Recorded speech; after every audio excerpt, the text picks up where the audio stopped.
This morning, a Twitter post draws very much attention here in Hong Kong because of what you just mentioned about the Hong Kong police arresting a protester outside the outside the UK Consulate General in Hong Kong. So let's now take a quick review of what is happening. So 4 days ago, on January 11th, Hong Kong police arrested a female protester during an anti-government protest outside at a compound of the UK Consulate General in Hong Kong. And then some British media accused the Hong Kong police's behavior, saying that the Hong Kong police trespass on British consulates to make the arrest. And also on Twitter, a British human rights activist also accused Hong Kong police, saying that it's not appropriate for Hong Kong police to do so. And the account also spread some rumors and describing the Hong Kong police as terrorism.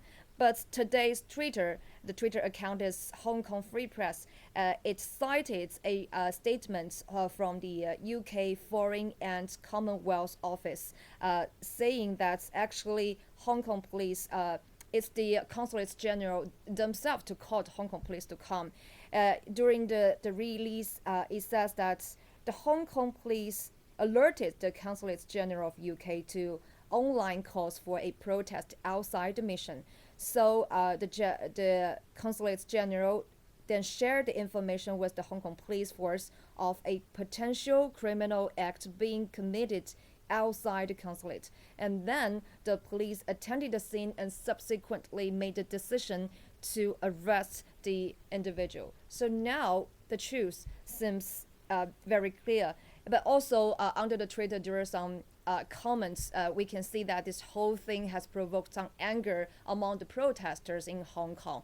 Among the comments, there is one who's believed to belong to a protester, or at least a supporter of the anti-government protester. It says that this is a well-organized betrayal.